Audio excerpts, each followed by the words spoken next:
Deutéronome, hein? On va parler de Moïse un peu. Chapitre 32, Cantique de Moïse. Un cantique. Le cantique de Moïse est aussi appelé le cantique du rocher. Il parle beaucoup de rocher. Il compare le vrai rocher à un faux rocher. Alors, nous savons aussi que Jésus est appelé le rocher dans le Nouveau Testament. Alors, on peut tout rassocier à Jésus-Christ. On va lire du verset 1 à 4 pour le moment. Cieux, prêtez l'oreille, et je parlerai. Terre, écoute les paroles de ma bouche. Que mes instructions se répandent comme la pluie, que ma parole tombe comme la rosée, comme des ondées sur la verdure, comme des gouttes d'eau sur l'herbe. Car je proclamerai le nom de l'Éternel. Rendez gloire à notre Dieu. Il est le rocher. Ses œuvres sont parfaites, car toutes ses voies sont justes. C'est un Dieu fidèle et sans iniquité. Il est juste et droit. Amen. Seigneur, puisses-tu bénir ta parole dans nos cœurs ce matin, la rendre vivante, pénétrante, tranchante, réelle, qu'elle puisse venir fortifier nos cœurs et nos âmes. Oui, Seigneur, ta parole est vivante, parce que tu la rends vivante par la puissance de ton Saint-Esprit. Et que cette parole puisse nous parler fortement ce matin encore, afin de s'attacher à toi, Seigneur, et à toi seul. Dans le nom de Jésus, je prie. Amen. Alors, deux rochers sont mentionnés dans ce cantique. On ne l'a pas tout lu parce que c'est tout un cantique. Mais deux rochers sont mentionnés. L'un représente les dieux païens, les faux dieux, ou les fondements trompeurs sur lesquels les pécheurs placent leurs vains espoirs. C'est en vain qu'ils placent leur espoir. C'est en vain qu'ils les prient. C'est inutile.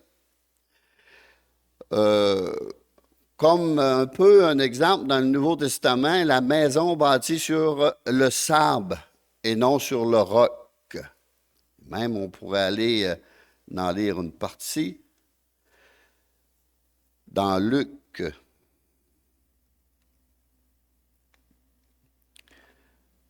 L'Évangile de Luc, chapitre 6.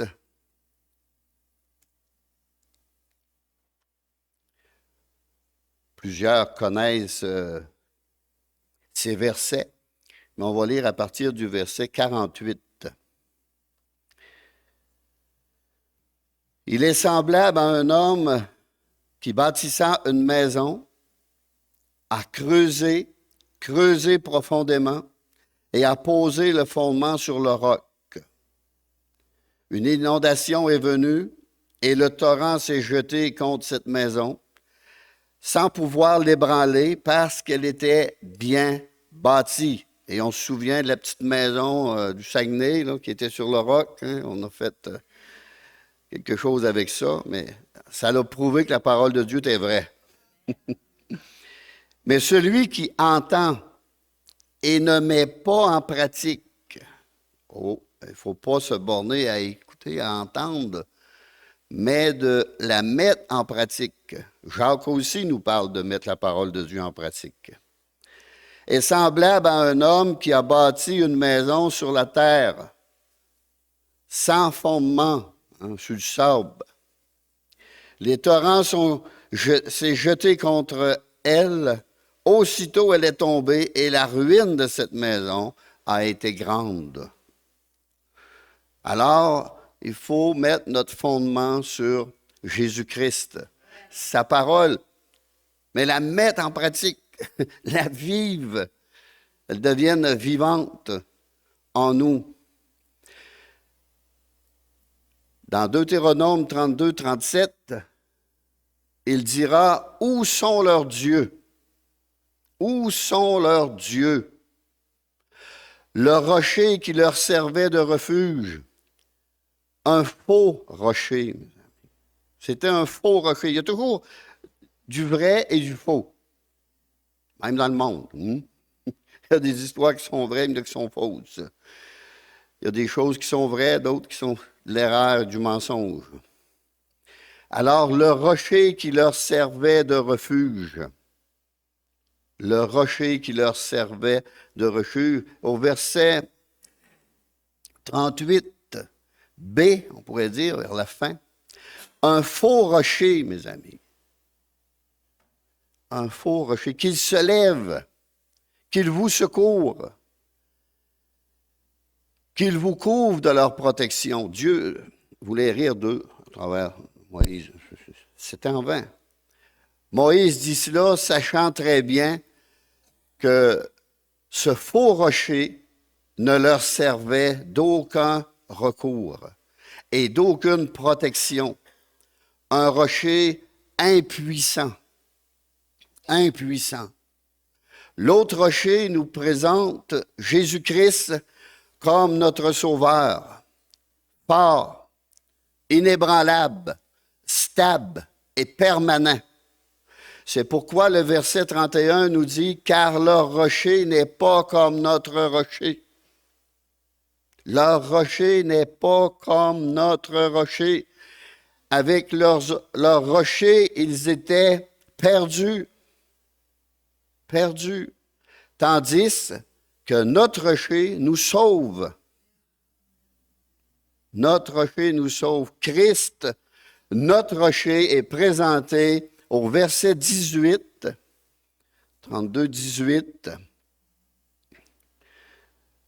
Tu as abandonné le rocher qui t'a fait naître. Tu as abandonné le rocher qui t'a fait naître. Tu as oublié le Dieu qui t'a engendré. Vous le lirez à la maison, tout ce chapitre 32, ce cantique de Moïse qui est très bon à lire et à relire et à étudier. Alors ici, il nous est présenté comme celui qui donne la vie, qui t'a fait naître,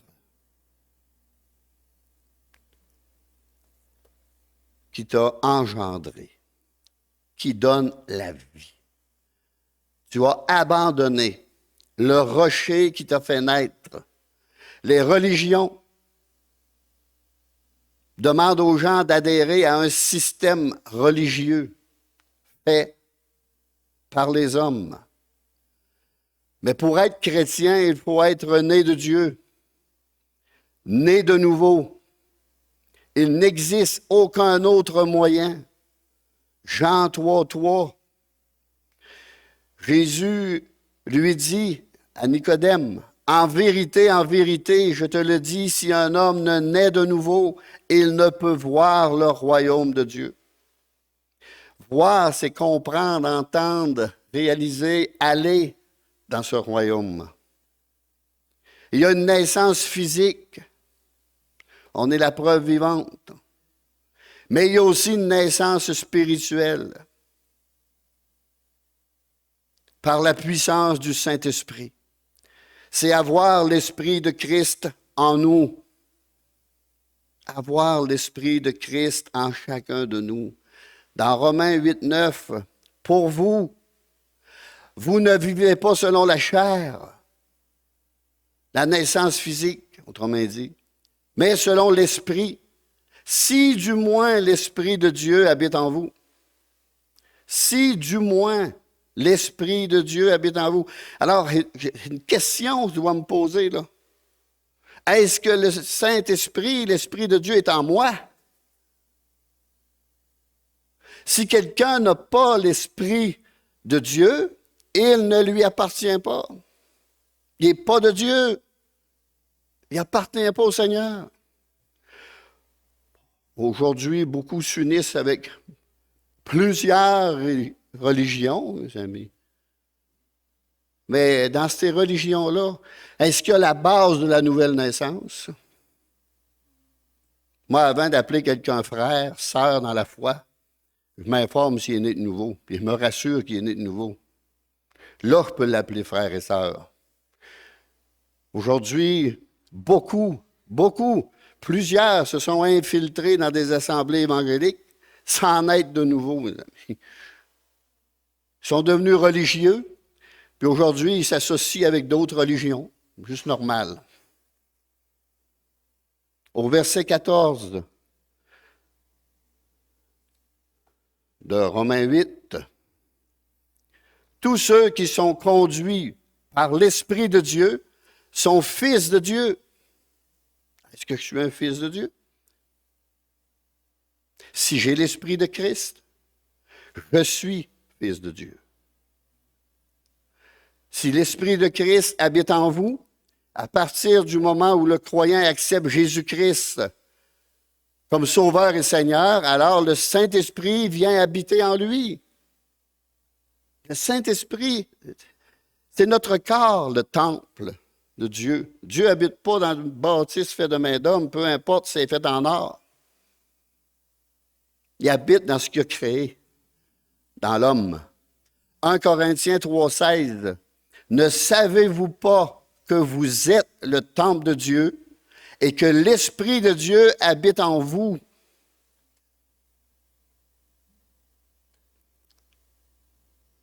Si j'ai l'Esprit de Christ, mes yeux se sont ouverts. La lumière s'est faite dans mon cœur, dans mon âme, dans mon esprit. Et là, je comprends les paroles de la lumière, les paroles de Dieu. Parce qu'il faut être éclairé pour les comprendre. Et si j'ai la lumière du Saint-Esprit, le Saint-Esprit, il y a des symboles. Lumière, mes amis. Alors, je vois, je comprends et j'entends. On va aller dans Philippiens.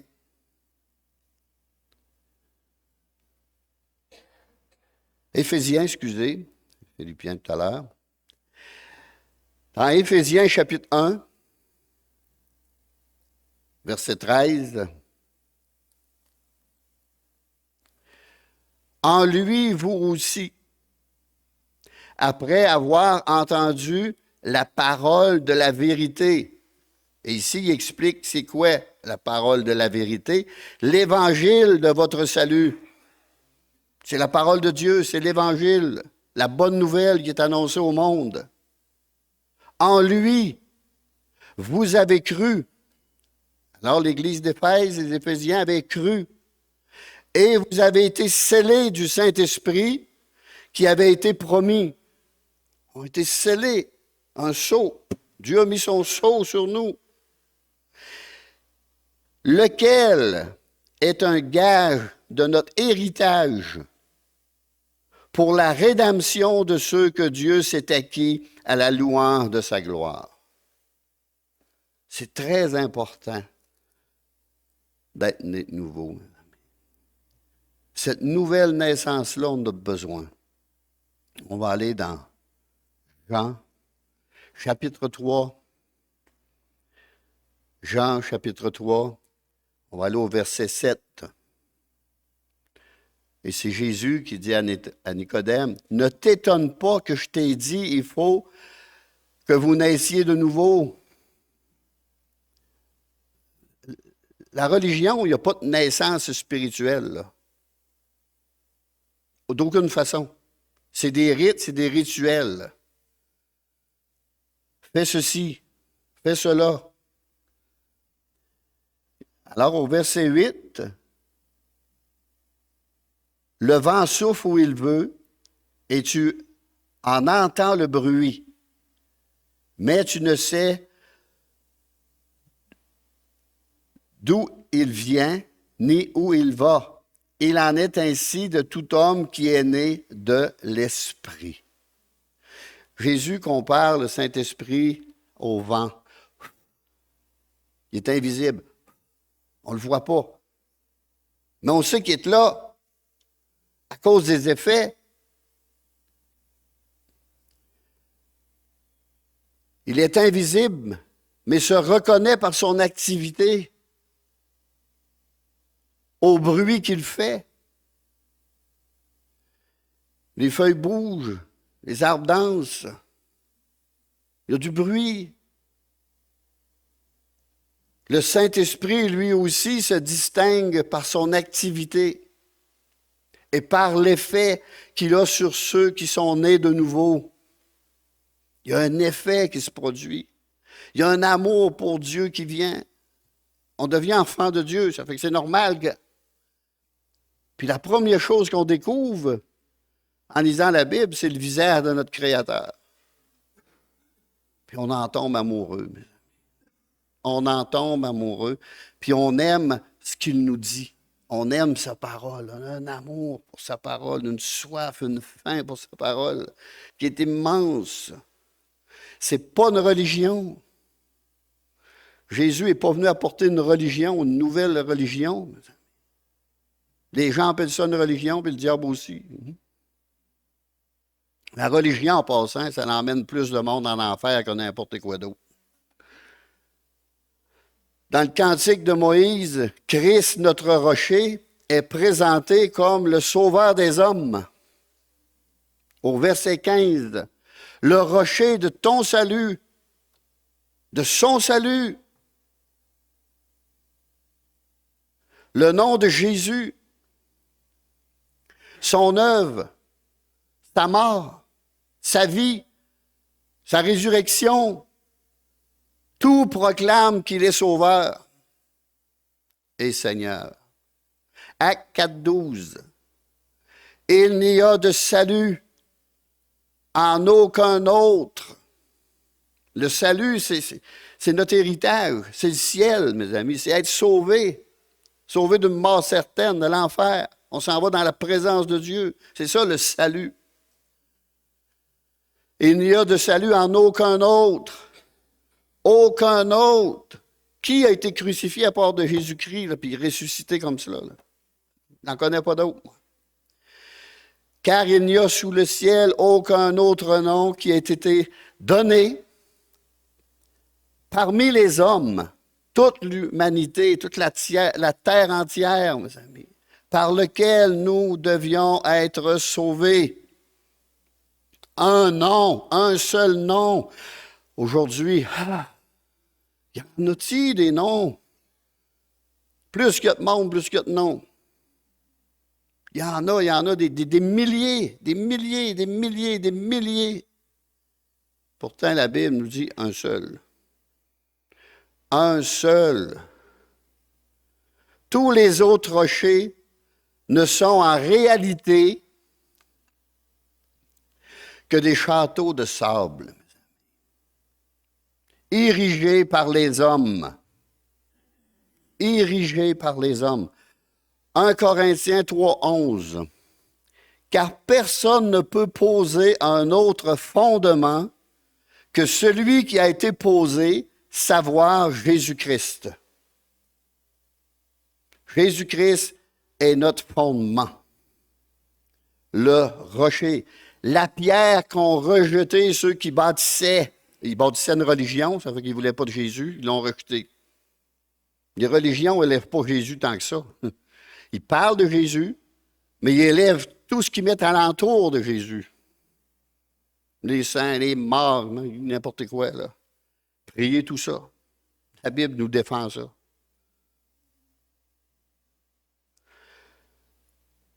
Christ, notre rocher, est aussi présenté comme la source de grâce. Dans Deutéronome 32, verset 12, l'Éternel seul a conduit son peuple. Il n'y avait avec lui aucun Dieu étranger. Au verset 13, il l'a fait monter sur des hauteurs du pays. Et Israël a mangé les fruits des champs. Il lui a fait sucer le miel du rocher, l'huile qui sort du rocher le plus pur, le plus dur. Puis vous lirez le reste, c'est très bon à lire. Dieu nous a tout donné.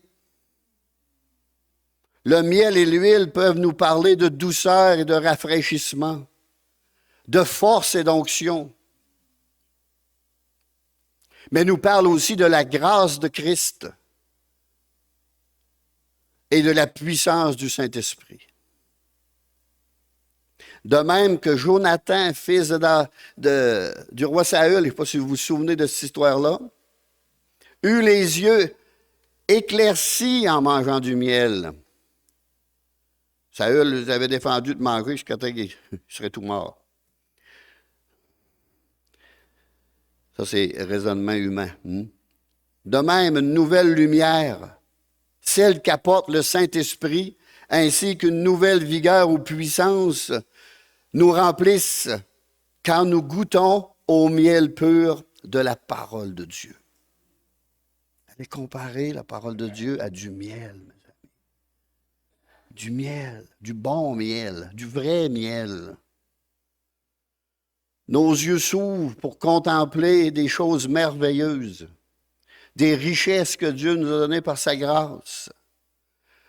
Alors, tout comme le miel, l'évangile de Dieu ne s'explique pas, elle se goûte. Elle se goûte.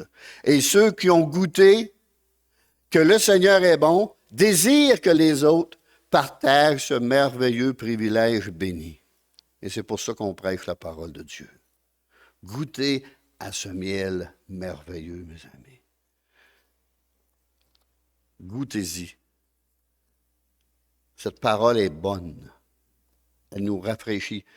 Le psaume 119 nous explique très bien ce qu'est la parole de Dieu.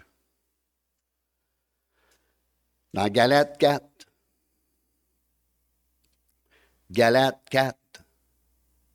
versets 4 à 7, 6 à 7. Dieu a envoyé dans nos cœurs l'Esprit de son Fils, le Saint-Esprit. Est-ce qu'il y a des risques? C'est pas le diable qu'on prie, là. On demande à Jésus-Christ, là, envoie ton esprit en moi.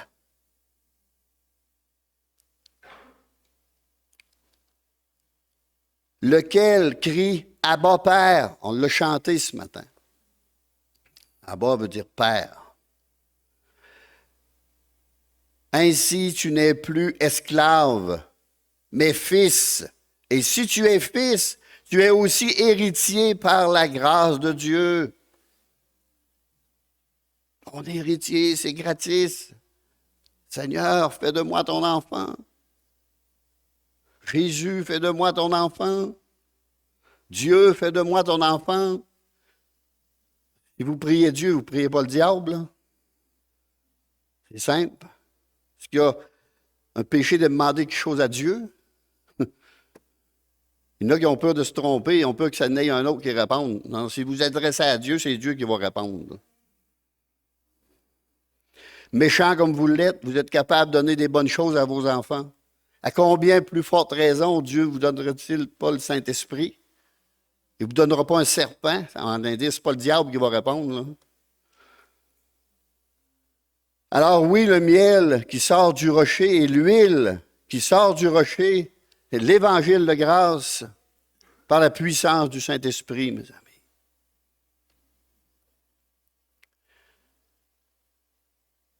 Revenons au cantique de Moïse.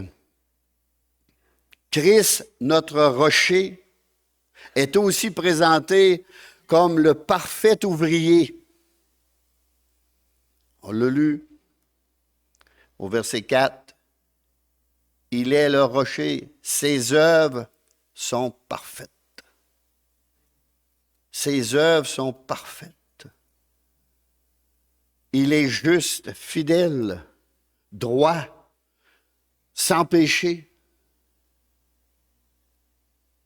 Il est le rocher.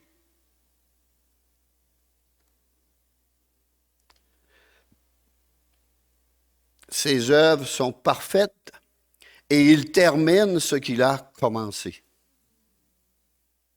Dans Philippiens 1,6, je suis persuadé que celui qui a commencé en vous cette bonne œuvre, ce bon travail, par la puissance du Saint-Esprit, bien entendu, et la parole de Dieu,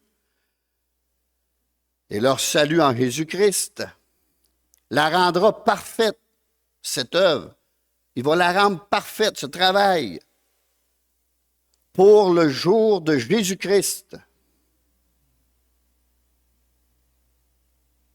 Colossiens 2,10. Vous avez tout pleinement en lui. Vous avez tout pleinement en lui. Philippiens 2,12. Travaillez à votre salut avec crainte. Pourquoi qu'ils disent travailler à votre salut?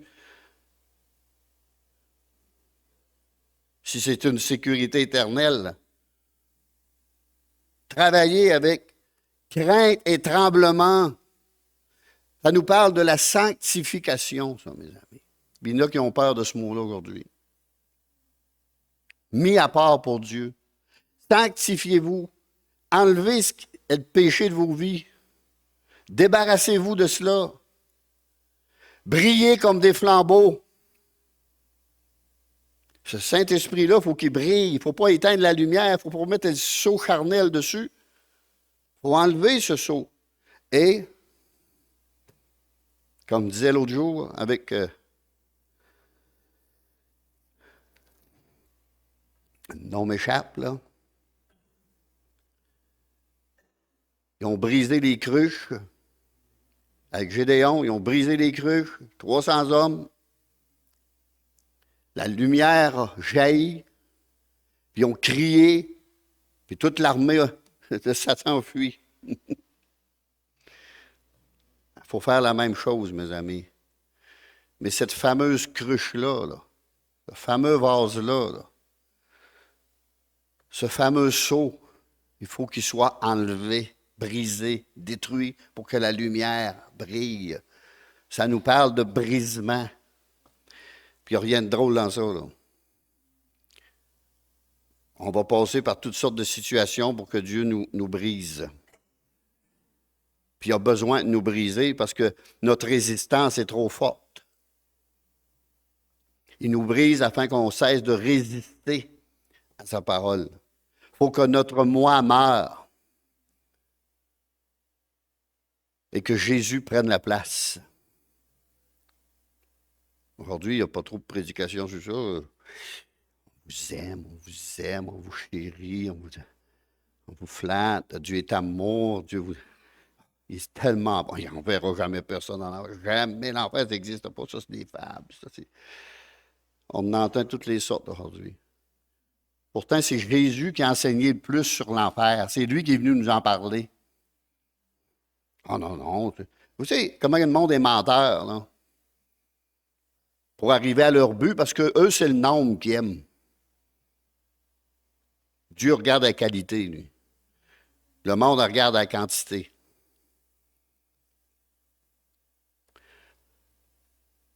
Philippiens 2,13.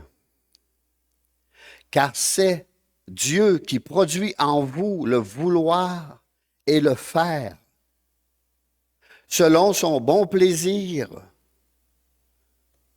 Il nous donne la volonté et la force. C'est lui, selon son bon plaisir. La grâce de Dieu est à l'œuvre dans la vie de ceux qui sont nés de nouveau. Pas dans les autres, là. La grâce de Dieu est à l'œuvre dans la vie de ceux qui sont nés de nouveau. Les autres, c'est plus la psychologie. Afin de produire en eux le désir et la force d'accomplir sa volonté, mes amis. Sa volonté à lui.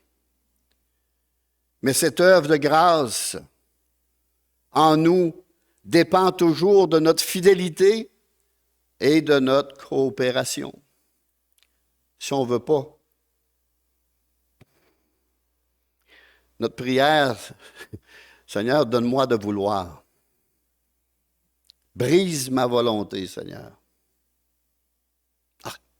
Enlève ça de moi, Seigneur. Je veux coopérer avec toi. Je veux être un vase utile entre tes mains. Jacques, au chapitre 1, nous recommande fortement d'écouter et de mettre en pratique la parole de Dieu. Il dit, c'est comme un homme qui se voit dans un miroir, parce que la parole de Dieu est tout un miroir. Hein. C'est le reflet de notre âme. Quand on regarde, là, c'est pas beau ce qu'on voit. C'est pour ça qu'on se dépêche à oublier tout de suite qui on était. Mais la vraie façon de faire, c'est de se mettre à l'œuvre puis que Dieu puisse commencer une transformation. C'est Dieu qui nous transforme. C'est lui qui le fait. Et ce qu'il fait, il le fait bien. Un dernier point. Deutéronome 32, verset 31. Je vais lire la fin.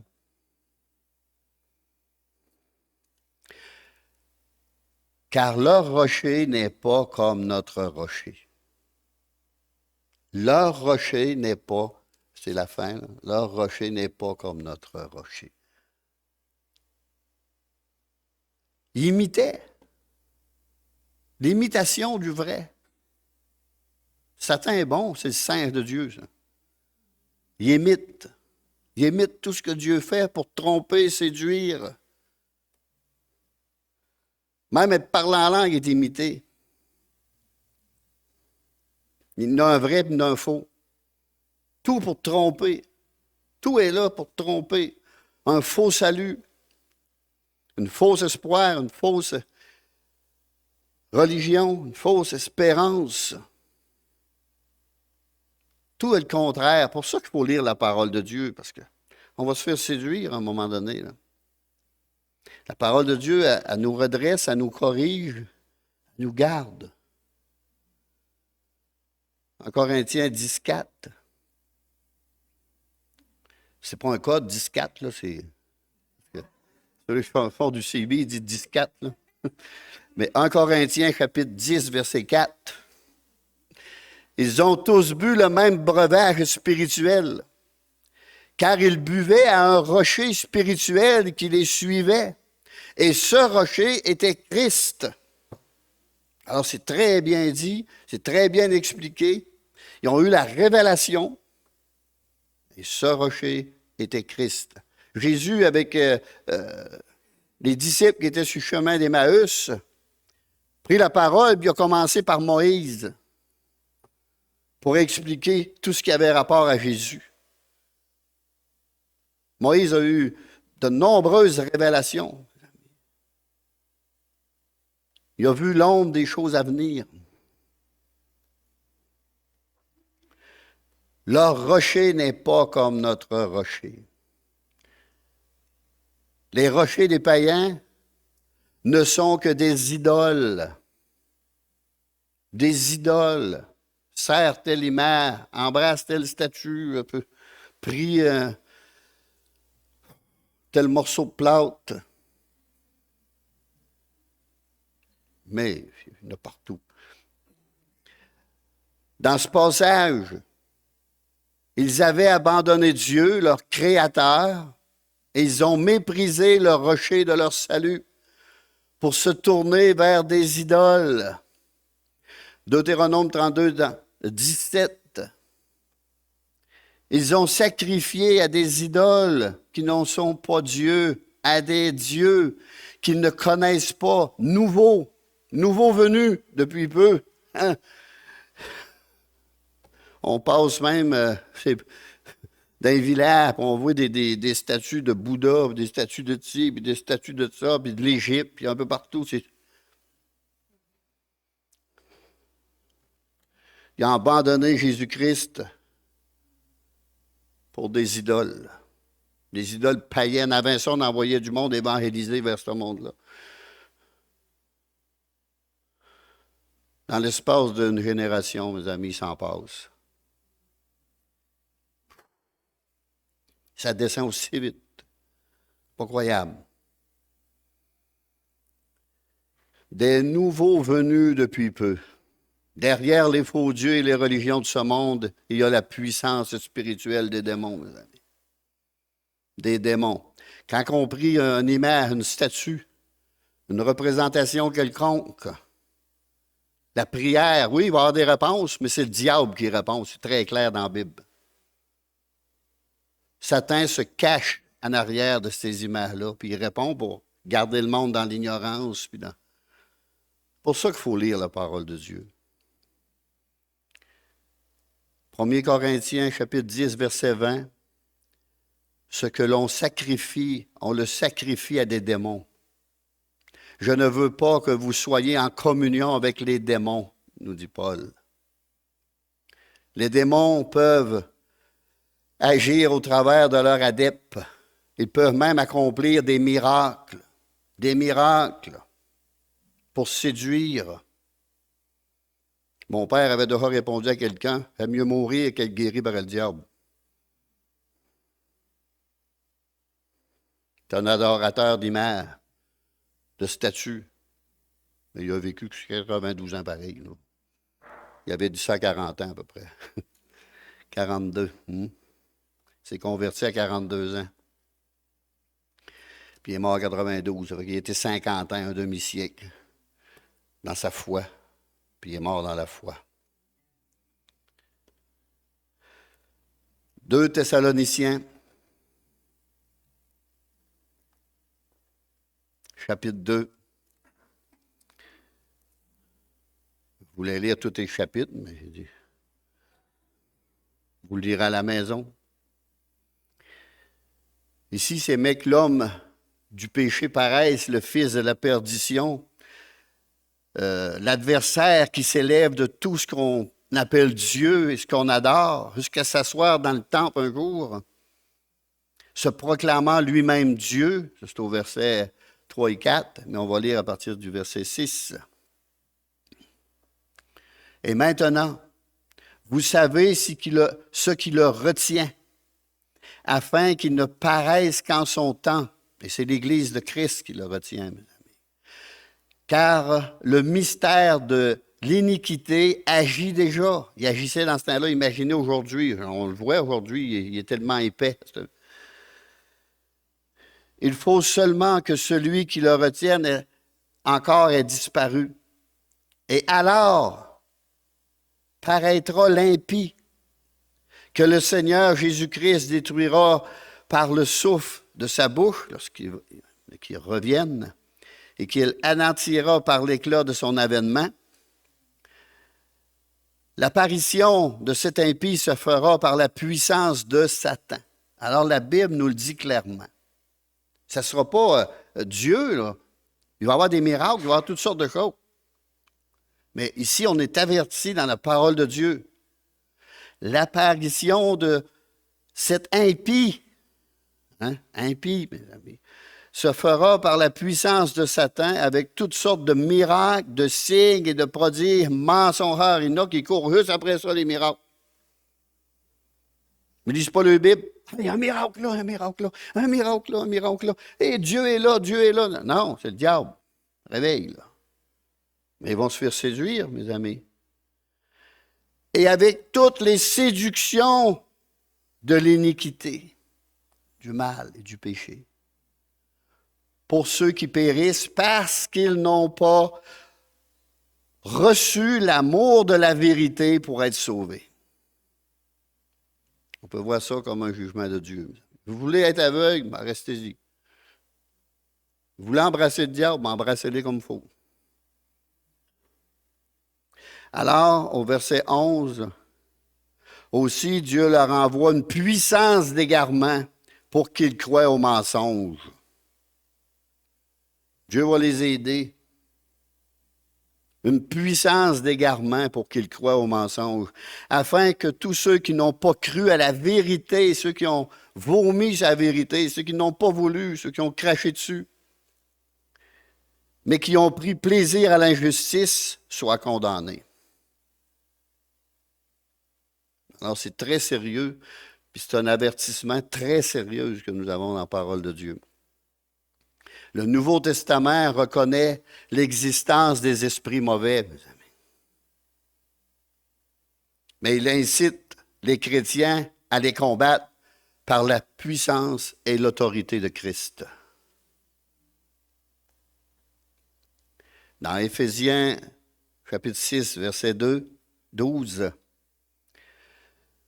nous n'avons pas à lutter contre la chair et le sang, l'être humain, mais contre les dominations, les autorités, contre les puissances de ce monde de ténèbres.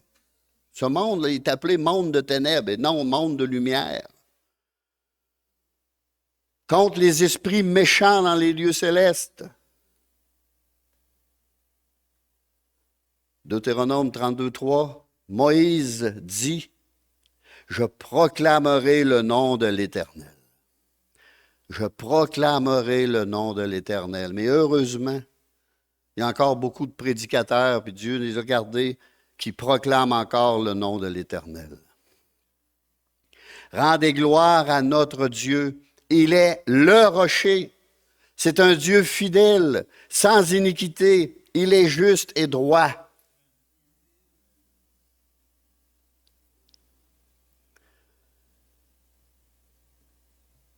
On l'a lu au verset 4 de Deutéronome 32. Maintenant, on va aller lire 5 et 6.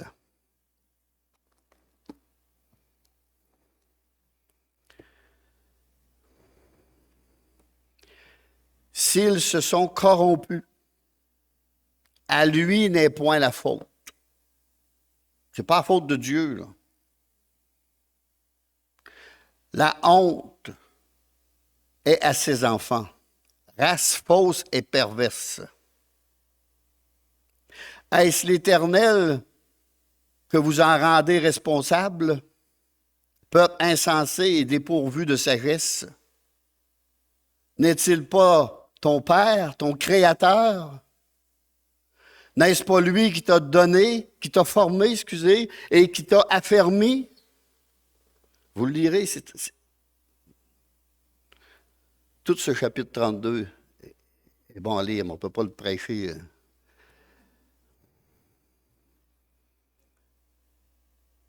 La religion des hommes éloigne les gens de Dieu, mes amis, il leur présente des idoles. Allons lire au verset 18. 32, 18.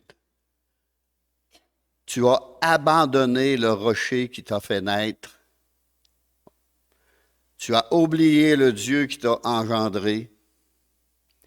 L'Éternel l'a vu et il a été irrité, indigné contre ses fils et ses filles.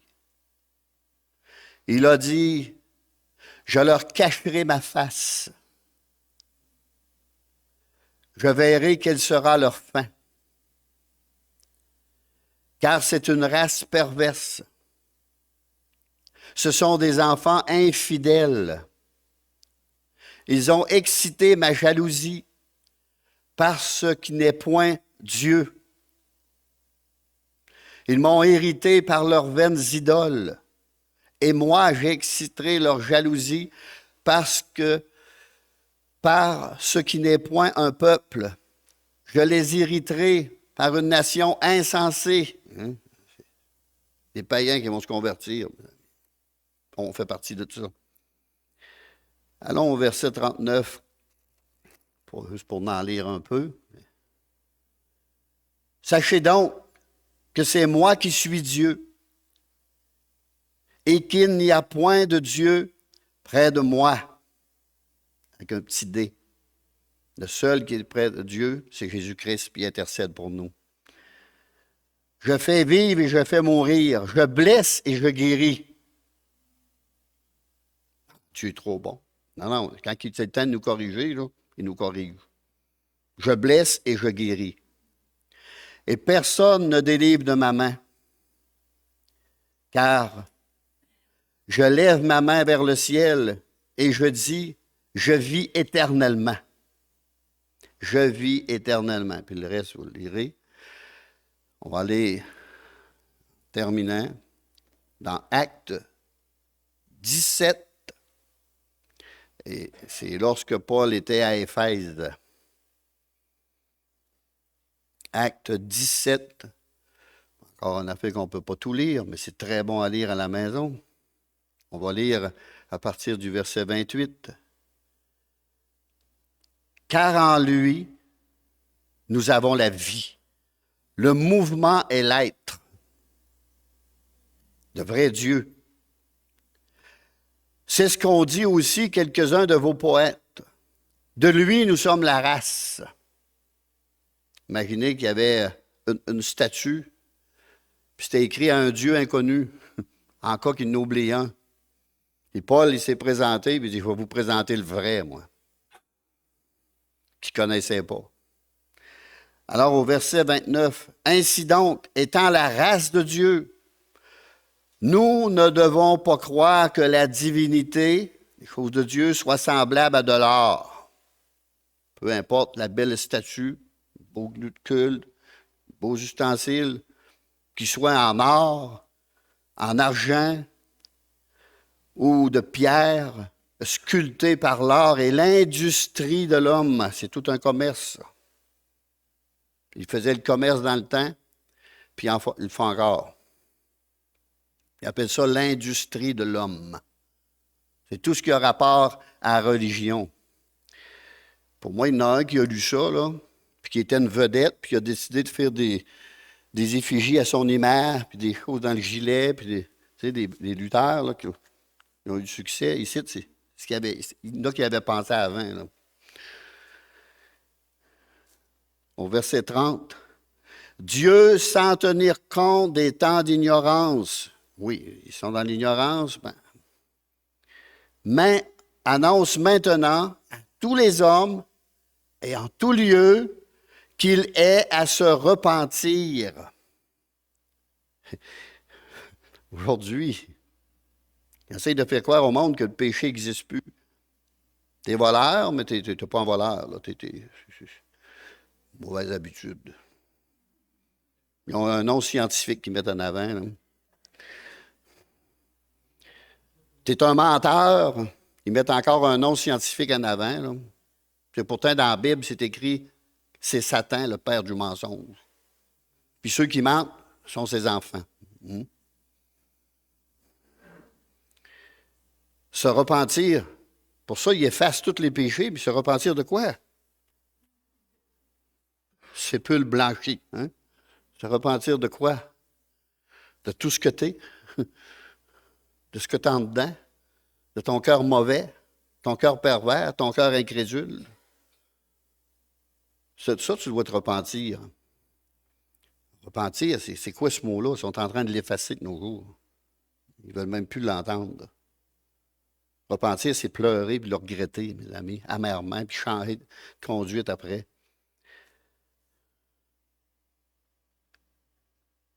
Au verset 31, parce qu'il a fixé un jour où il jugera le monde selon la justice, par l'homme qu'il a désigné, ce dont il a donné à tous une preuve certaine en le ressuscitant des morts. Et nous savons, on vient de fêter Pâques, on sait qui est ressuscité des morts. Jésus-Christ. Acte 16, 30. Seigneur, que faut-il que je fasse pour être sauvé? La plus grande question. La question la plus importante qu'un homme puisse poser. Seigneur, que faut-il que je fasse pour être sauvé? Crois au Seigneur Jésus, au verset 31, et tu seras sauvé. Croire, ça veut dire mettre en pratique aussi. Vive cette parole-là. Croire qu'il pardonne mes péchés. Croire qu'il fait de moi son enfant. Croire qu'il est capable de me donner le Saint-Esprit, qu'il veut me le donner. Il faut croire à ça. C'est naître de nouveau ou d'en haut. C'est ça qu'il faut croire. Il faut passer par cette naissance-là à tout prix, tout prix, tout prix. tout prix. Cette naissance-là, savez-vous par quoi qu'ils l'ont changé, les religions? Par le baptême d'eau. À peu près toutes les religions. Ils baptisent d'eau. Mais ils ne prêchent pas la nouvelle naissance. Parce qu'ils ont les yeux fermés, puis ils ne savent même pas ce que ça veut dire. Parce que Dieu dit, j'ai caché ma parole aux sages et aux intelligents de ce siècle, mais je la révèle à mes enfants. Ils lisent, mais ils ne comprennent pas. Ça fait que ça doit être le baptême. Mais ce n'est pas le baptême. C'est le Saint-Esprit dans ma vie. Ça serait plutôt la confirmation. Mais c'est encore là, c'était l'imitation du vrai. Embrasser une bague, j'ai reçu un soufflet, et je me suis en allé chez nous, puis il était encore un menteur, un voleur, un tricheur. Puis la journée, je me suis repenti, puis j'ai invité le Saint-Esprit. T'es plus capable. Blasphémer. Pardon, Seigneur, pardon, c'est ce que je viens de faire là. Personne pour m'accuser. La religion, elle est tout le tour pour t'accuser. Ses lois, ses règles, ses règlements, tout. Mais là, non. Mon cœur. Pardon, Seigneur. Oui, il a volé. Il a été reporté ce qu'il avait volé. Pardon, Seigneur. Pardon, Seigneur. C'est ça, changer. On change. J'ai rementi. Pardon, Seigneur, qu'est-ce qu'il vient de faire là? C'est en dedans que ça se passe. C'est pas une religion. C'est le Saint-Esprit qui vient dans ton esprit parce qu'on a été créé semblable à l'image de Dieu. Il y a une trinité en Dieu. Corps, Père, Fils, Saint-Esprit. Corps, âme, esprit. Je suis une trinité vivante. Puis il faut que le Saint-Esprit vienne dans mon esprit que Dieu m'a donné pour comprendre les choses spirituelles. L'homme animal ne reçoit pas ces choses-là. Ils sont d'une folie pour lui. Mais pour l'homme spirituel, c'est autre chose. Dans 1 Corinthiens, encore. Alors, Seigneur, fais de moi ton enfant. Et non rentrer dans une religion.